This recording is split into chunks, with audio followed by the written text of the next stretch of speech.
Welcome to Mind Set in Stone podcasts, where we dive deep into the most compelling books on the shelf. Join hosts Dave and Poppy as they uncover the stories, themes, and ideas that shape our understanding and inspire curiosity. Get ready to explore the big ideas that leave a lasting impact. Let's get started. Welcome to the Mind Set in Stone podcast. Today we are taking a deep dive into what we think is, well, pretty much the ultimate instruction manual for your mind. It's a real blueprint for eliminating negative thinking, and it's all drawn from the work of mind expert Derek Borthwick. And our mission today is it's about going way beyond just simple affirmations or, those quick fix tips. Right. We're really addressing what you could call a fundamental flaw in how the human mind is set up.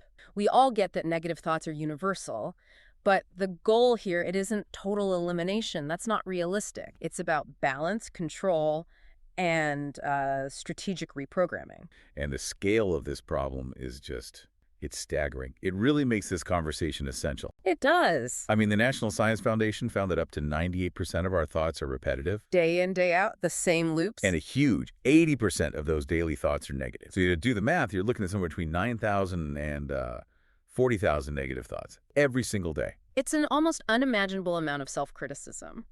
But here's the reframing Borthwick offers, and it's so important.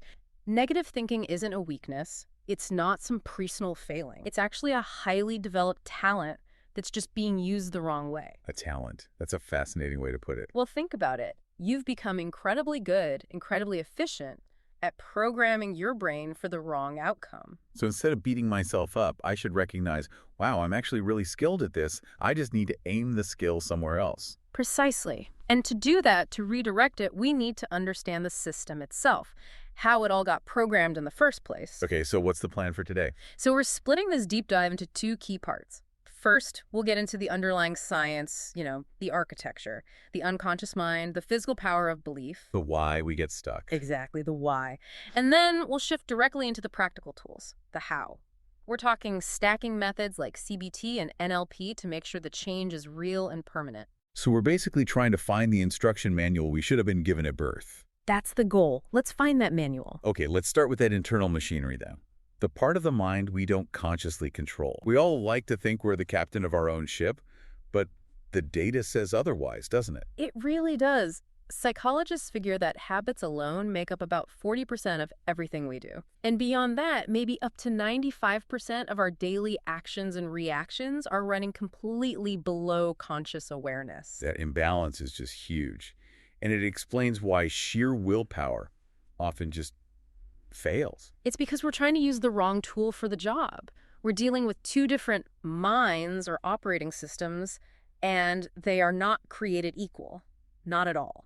So on one side, you've got the conscious mind. Borthwick calls it the driver of the bus. Right, the logical, analytical part. It's also what he calls the lying brain. Because a lot of the time, its main job is to come up with reasons to justify what the unconscious mind has already decided to do. It's a spin doctor. And it has a really tiny capacity, right? Incredibly small. Its bandwidth is only about 50 bits of data per second. So it can fight a negative thought for a little while. For a little while. You can tell yourself, stop thinking that, but it's like holding a really heavy weight over your head. It's exhausting. And eventually you get tired.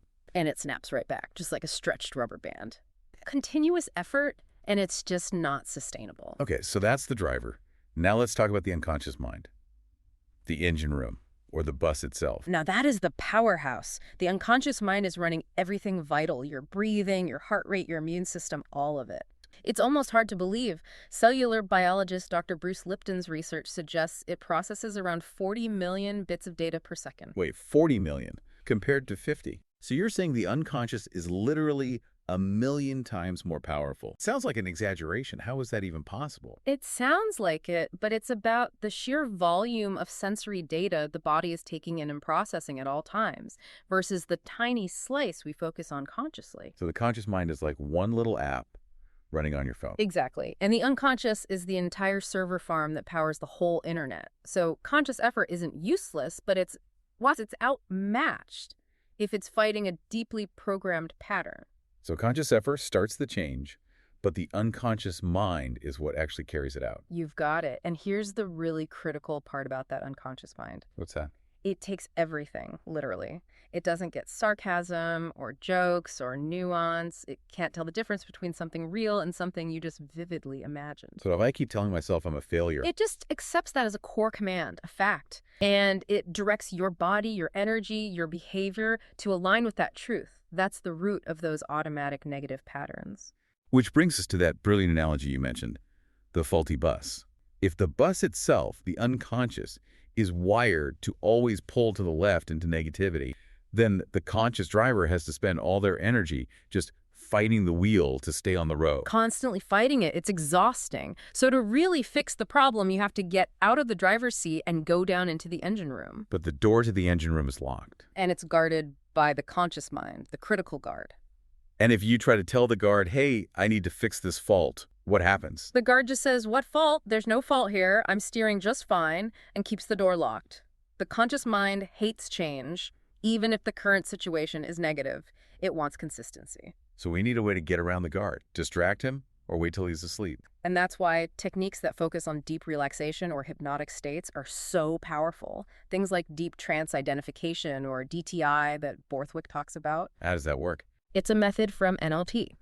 You use these states to bypass that critical conscious guard so you can deliver new positive instructions, your new blueprint, directly to that powerful unconscious engine room. So you're speaking its language. Feeling, visualization, direct commands. You're finally able to fix the steering instead of just wrestling with the wheel. Okay, that makes sense. But what about that other roadblock? That belief that so many of us have. This is just how I am. It's in my genes. That is probably the most powerful self-limiting belief there is. But the science on this is just incredibly freeing. We're told our genes are our destiny, but the research shows that only about 5% of genetic diseases are caused by a single gene. Most of our traits, including our disposition, are not set in stone. And this is where epigenetics comes in. Can you break that down for us? If our genes aren't our destiny, what are they? They're just blueprints, potential blueprints, or like inactive files on a computer. Epigenetics literally means above the gene. It's the science of how the external environment actually controls which genes get expressed or turned on. So the gene is like a light switch, but something outside of it is actually flipping that switch on or off. Exactly right. And the cell's command center is the cell membrane, the outer skin. It reads the signals from the environment and tells the genes what to do. And what are those signals? Well, stress, diet, toxins, but most powerfully, your emotions. Your persistent thoughts, chronic stress, constant fear, sustained negativity, these things send biochemical signals to that membrane that can literally turn on less desirable genes and turn off the healthy ones. So your thoughts aren't just thoughts, they're actual commands being sent to your cells. That gives you an incredible amount of power over your own biology. It gives you profound agency. It's like the source material says. Arguing for your weakness makes it yours. If you choose to believe you're genetically wired for negativity, you are literally sending the chemical signals to your body to make that true. Your perception becomes your biology. It absolutely does. And there's no better proof of this, I think, than the power of the placebo and nocebo effect. The evidence Borthwick pulls together on this is it's irrefutable. The placebo effect isn't just all in your head. It's a real physical process. It changes brain activity. It reduces stress hormones. It even triggers your body's own natural painkiller system. Let's talk about those sham surgeries, because I think they really drive the point home. That trial on osteoarthritis of the knee. Dr. Bruce Mosley's trial, it's legendary. He had patients who got a sham surgery. They just got the anesthetic and a few small cuts, but no actual procedure was done inside the knee. As the results. Their pain relief and improvement in function were identical to the group that got the real, full, complicated surgery. Identical. Identical. They believed they'd been fixed, and their belief triggered their body to actually fix itself. And this wasn't just a one-off for other trials. Oh, yeah. Similar results for painful spinal fractures, for rotator cuff surgery. In one trial, even 6 years later, the placebo group was still doing just as well as the real surgery group. 6 years.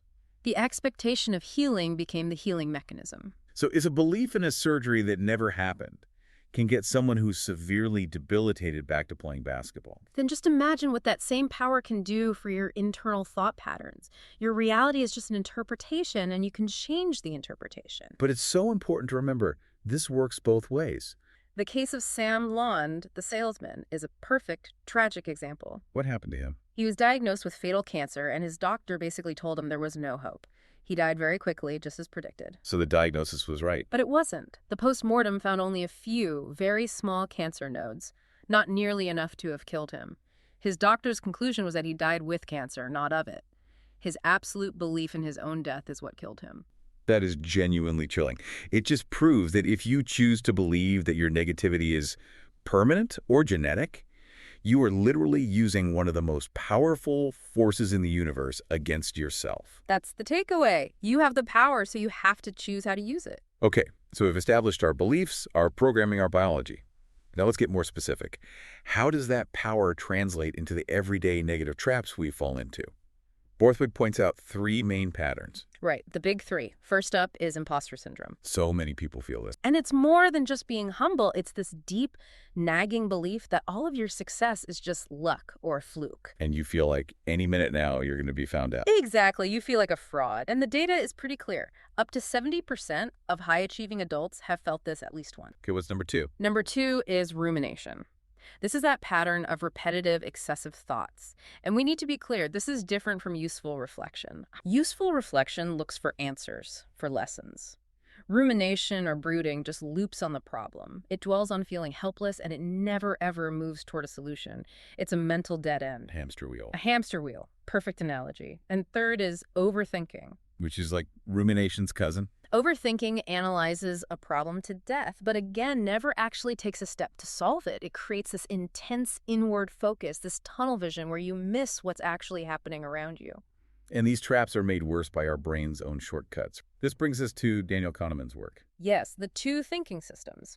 Our brains are lazy, so we rely on system 1 or fast thinking. It's automatic, it's intuitive, it's how you know 2 + 2 = 4 without thinking about it. It's efficient, but it makes a lot of mistakes. A lot of mistakes. It oversimplifies things. It uses these mental shortcuts that lead to biases. Like what? Like the halo effect, where one good or bad thing about someone colors your whole opinion of them, or confirmation bias. That's a big one. Yeah. You only look for proof that confirms what you already believe. Precisely. If you believe you're bad at public speaking, you'll ignore the 9 people who said you did great and focus only on the 1 person who yawned.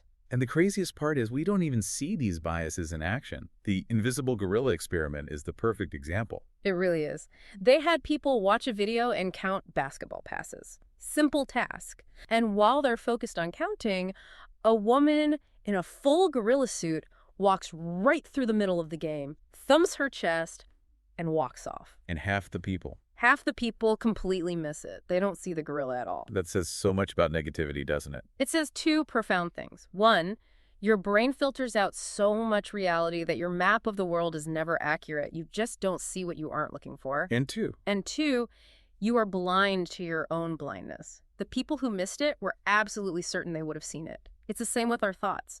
When you're busy counting your failures, you are literally blind to your successes. And this intense focus, this filtering, it's all tied directly to our biology, to the biology of fear. A negative thought isn't just a thought. It's a full-body, physical event. So what happens in the body when we feel threatened, whether it's by a real danger or just an internal negative thought? Your amygdala, the brain's alarm system, fires up. It triggers your sympathetic nervous system, the fight, flight, or freeze response. Adrenaline, cortisol. The whole cocktail. And your body immediately starts shutting down any system it thinks is non-essential for immediate survival. And one of those non-essential systems is our rational brain, the prefrontal cortex. Exactly. Blood literally drains away from your critical thinking center and rushes to your muscles so you can fight or run. That's why in the middle of a heated argument, you can't think of anything smart to say. And then hours later, when you're calm, the perfect response just pops into your head. Because the blood has returned to your rational brain. Your brain physically denied you access to logic because it prioritized survival. So negative thinking isn't just a bad habit. It's your brain defaulting to a survival mode that makes you temporarily incapable of solving the problem. That's a huge insight. So the key then is state management.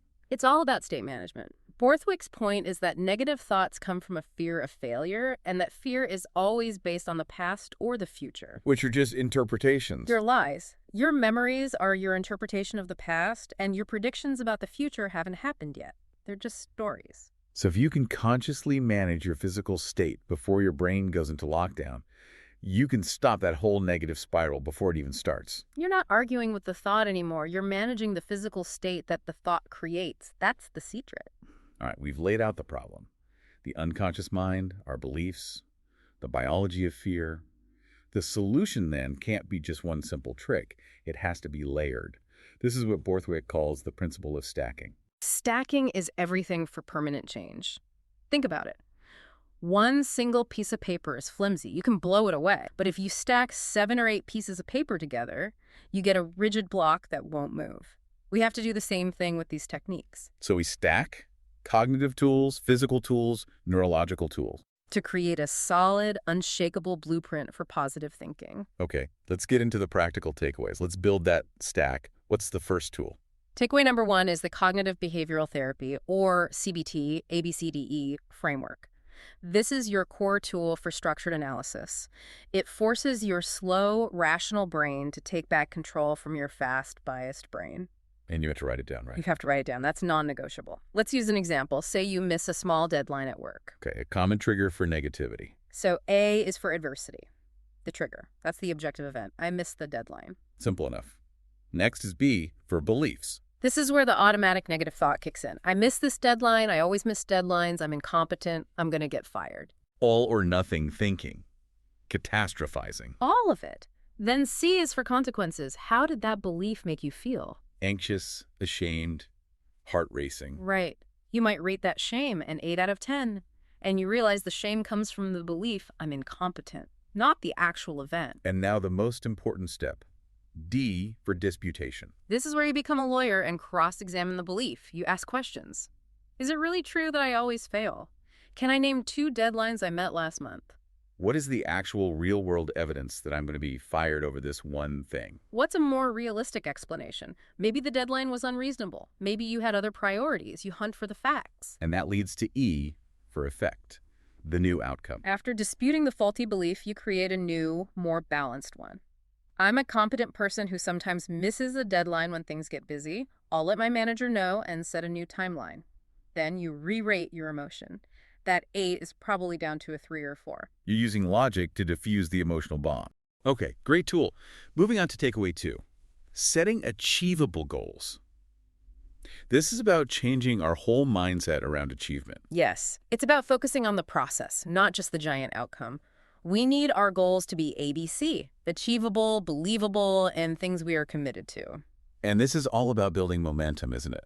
It's pure neuroscience. If your goal is huge, like write a best-selling novel, your unconscious mind just sees it as impossible. That triggers fear, and fear leads to procrastination. This is where the Toblerone analogy comes in. It's perfect. You can't eat a whole Toblerone bar in one go. It's huge, it's awkward, you'll just make a mess. Right. But you can easily break off one delicious little triangle. So you break the massive goal down into tiny, achievable chunks. Write 500 words today. Exactly. And every day you hit that small goal, you get a little hit of dopamine, a little reward. That builds a positive feedback loop. It builds your self-esteem, and it slowly but surely builds the momentum you need to eat the whole bar. Start small, get the win, and build from there. I love it. Takeaway 3. Cheating exercise and diet. This one seems basic, but it's a powerful physiological hack. We know exercise releases endorphins, dopamine, serotonin, all the good stuff. But when you're in a negative funk, the idea of a 30-minute workout can feel impossible. So you cheat. You find ways to microdose exercise. Like what? Give me some cheats. Park at the far end of the parking lot. Always take the stairs. When your phone rings, stand up and pace around while you talk. Small things that don't feel like a big commitment. But they elevate your heart rate just enough to break that static negative physical state. You're tricking your brain's resistance to exercise. And what about the diet side of this cheating? It's mainly about managing your energy to avoid crashes. Refined sugar gives you a huge spike and then a huge crash, which makes you feel lethargic and negative. A social hack is to focus on protein that digests slowly, like casein. It keeps your blood sugar stable. You're removing the physical volatility that your mental volatility loves to hang on to. You're taking away its anchor. Okay, takeaway 4. More physiological hacking. This is about taking direct control of the nervous system. Right. We know stress leads to shallow, rapid breathing. We need to manually switch our body back to the rest and digest parasympathetic state. And the quickest way to do that is box breathing. So simple, so effective. You just inhale through your diaphragm for a count of 4, hold your breath for 4, exhale completely for 4, and pause for 4. Inhale 4, hold 4, exhale 4, pause 4. That rhythm is magic. You can do it anywhere. Use your footsteps as you walk or tap your fingers. Just 1 minute of that can completely reset your physical state and tell your amygdala that the threat is gone. I use that one all the time. What's the other technique? Hakalao. Hakalao or peripheral vision. When we're stressed, we get tunnel vision. We focus intently on one thing.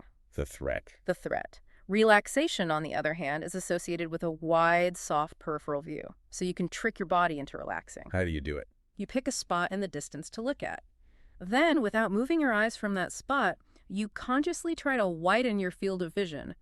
Try to see your own ears. By forcing your brain to process all that peripheral information, you're diverting all its resources. You can't maintain an intense negative thought loop when your brain is busy doing that. It's a physiological override. That's a great one. Takeaway 5 is EFT tapping.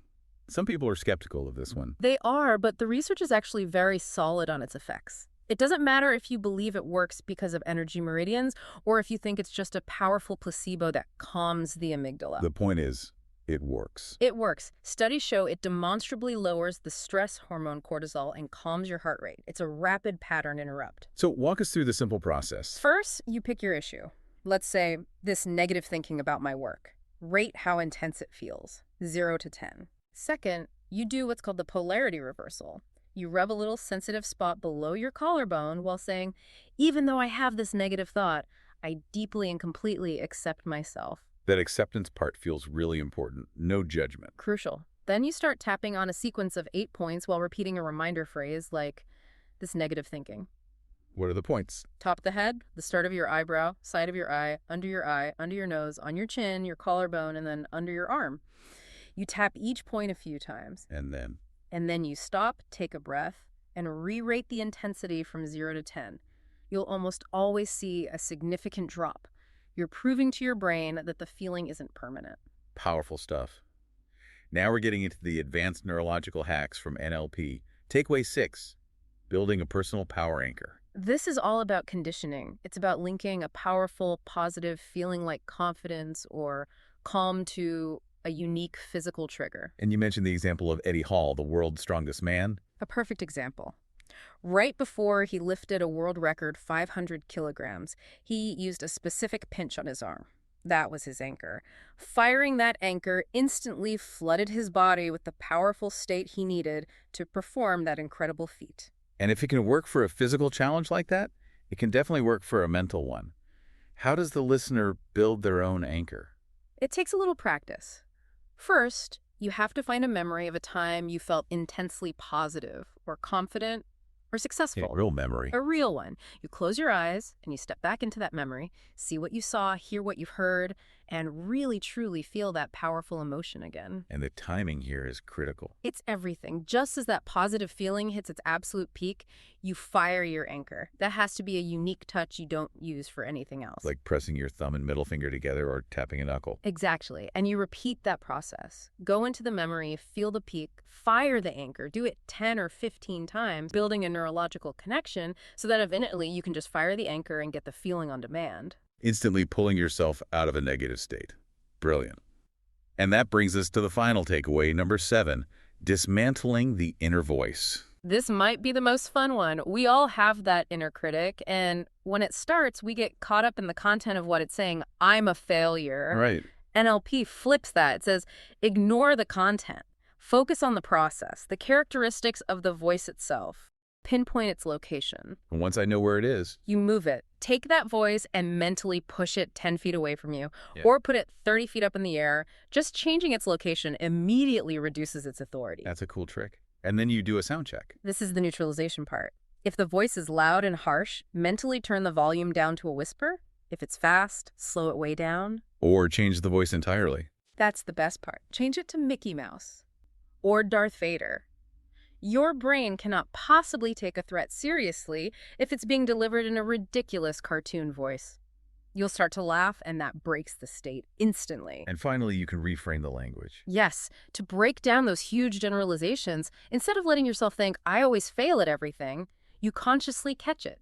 Borthwick suggests a subtle shift from I can't do it to internally saying I can not do it. That little pause. That pause creates a moment of choice. It breaks the automatic pattern and allows you to question the generalization. Incredible. A whole stack of practical, powerful tools. So to recap, we covered some fundamental principles today.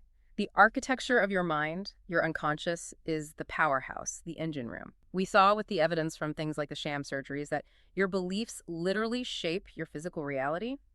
And most importantly, you are not genetically programmed for negativity. Your genes are just blueprints waiting for instructions. Exactly. They're waiting for your instruction. And the solution, the way to give those new instructions, is by stacking these techniques, combining the logic of CBT, the neurology of NLP, the physical hacks like breathing. You layer them. That's what creates permanent change. And that final insight on perspective was really powerful. The rice experiment. It's such a great lesson. The rice that was yelled at rotted, but the rice that was completely ignored rotted even worse. Indifference can be the most destructive state of all. So the message to you, the listener, is don't be indifferent to your own mind. You have the blueprint now. You have the tools. And the journey doesn't start with being perfect overnight. It starts with those small, bite-sized Toblerone chunks. A daily commitment to using these tools to reprogram that powerful engine room. We started this with Shakespeare, and we should end there too. There is nothing either good or bad, but thinking makes it so. So if you truly accept that, if you accept that your thoughts create your reality and that you have this incredible power, here's the final question for you. What is the single most destructive negative thought you will choose to permanently reframe starting today, now that you finally have the instruction manual? Go use the blueprint. We hope you're leaving with fresh insights and a spark of inspiration. Remember to subscribe, leave a review, and check back for more episodes as we dive into new worlds of thought, one book at a time. Until then, keep your mind set in stone and your curiosity open. This has been a Big L Riz Media podcast, where big ideas meet lasting impressions.